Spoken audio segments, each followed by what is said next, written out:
Welcome, everyone, to the B2B Marketing Perspectives podcast. I'm Steve McDonald, your host, and I'm on today with Vinay Nair. Now, Vinay has a phenomenal background from analyst, consulting, planning side, working with companies like IBM and Microsoft and owning the P&L, doubling SaaS companies from 25 to 50 million in ARR.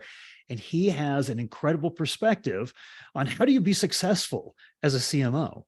What do you need to do? And how do you need to be a business partner with the rest of the C-suite? So with that, Vinay, I'm going to let you maybe do a little bit more of a robust introduction of yourself, and then we'll get right into it. Sure. So, like I said, my name is Vinay Nair, and I'm a Canadian, based out of Toronto. Born and raised here, but spent a bunch of time in the States and overseas, and came back home to raise my family. But yeah, so my background is I kind of fell into tech almost accidentally about 20 plus years ago. My roommate started a company in our house and needed some people to help and do some sales and marketing and business planning and a whole bunch of other stuff. I had no background in marketing before. I was a student in grad school studying criminology of all things. But yeah, that kickstarted my journey into progressively larger companies as I try to understand how companies scale, how software companies scale. So moved from startups into consulting, where I worked with IDC, which is kind of a premier market research, market intelligence firm. They're kind of up there with Forrester and Gartner in terms of influence. And so spent some time studying the markets, got moved overseas in that process and looked at the emerging markets of Middle East and Africa for a while. And then I got hired by my client, which was IBM at the time, to move in their market strategy department, doing basically market intelligence analysis on the different software markets that IBM wanted to get into at the time. And so, really got into the planning side of marketing. And that side, really spent more time behind a spreadsheet than on a stage by many means. That was kind of where my orientation was. Got hired by Microsoft, and I quit at Microsoft for turning this analyst into a leader in a very quick period of time. But being good with the spreadsheet really helped you at Microsoft.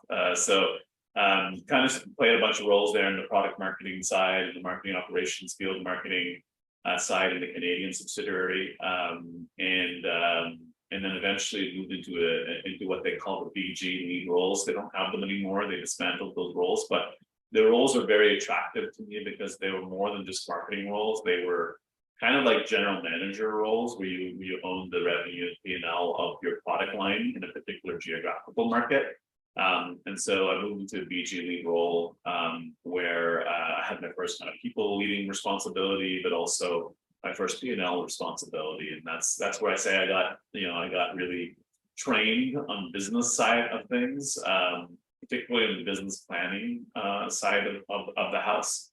But yeah, I think it ran its course, my time in some of these larger organizations, and I wanted to go back to my entrepreneurial roots. And so I joined a growth tech company, scale up, I would call it, in Toronto.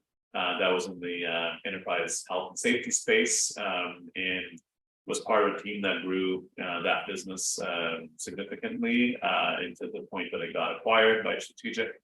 And then I jumped out of that and moved to another one. And then again, we scaled that company again, part of a team that scaled that company, almost doubling it in the time frame we were there. And then also that got acquired by Strategic. And so since then, I've just been, privately freelancing as a freelance CMO, and executive coaching. So I started a coaching practice about a year and a half ago, and currently I'm coaching SaaS founders, across the North American, actually in Australia too, in partnership with SaaS Academy. So that's kind of my journey to today. Well, tell us, one of the key aspects of the conversation we had right before we hit the record button was, the time that you learned about the P&L. Because marketers today love to talk about, we don't just create MQLs and throw them over the wall, right? We're revenue focused. Right. Right? And it's about deep penetration into the pipeline and revenue. But when you own the P&L, right, and you own the marketing budget and the sales budget, customer service, all those budgets together, tell us how that experience has informed now how you're coaching and working with SaaS companies today. Yeah, I mean, I think fundamentally, I think that was a very unique experience for as a marketer to have that responsibility.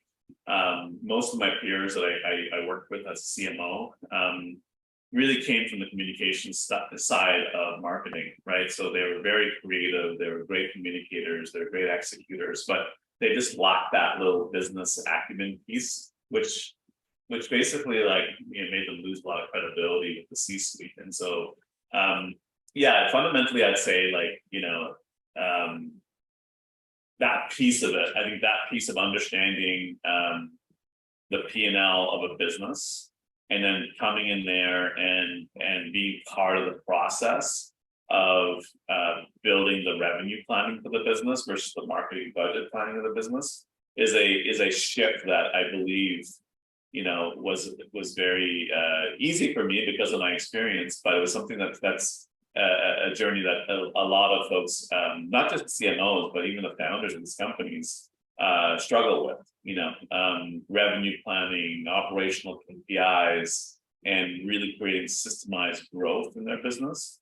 I find that I spent almost 50% of my time coaching on that piece, which has nothing to do with marketing.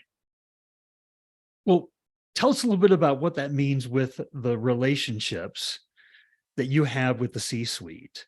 And this comes is in context of CMOs these days have the shortest tenure on the C-suite. They have half the tenure of that of the CEO. So the finger always seems to get pointed our way. So you talked about the importance of building business relationships with the C-suite, not only the CEO, not only the CRO, CFO, right? And on. Tell us a little bit more about the importance of that and how you do that. Yeah, I mean, I think that's an area where I felt really helped me when I was in those positions. Because as a CMO, I knew a lot about marketing. I knew about the tactics, I knew about the execution. And I spent a lot of time with the sales leader, because obviously there's a connected success there between the two of us.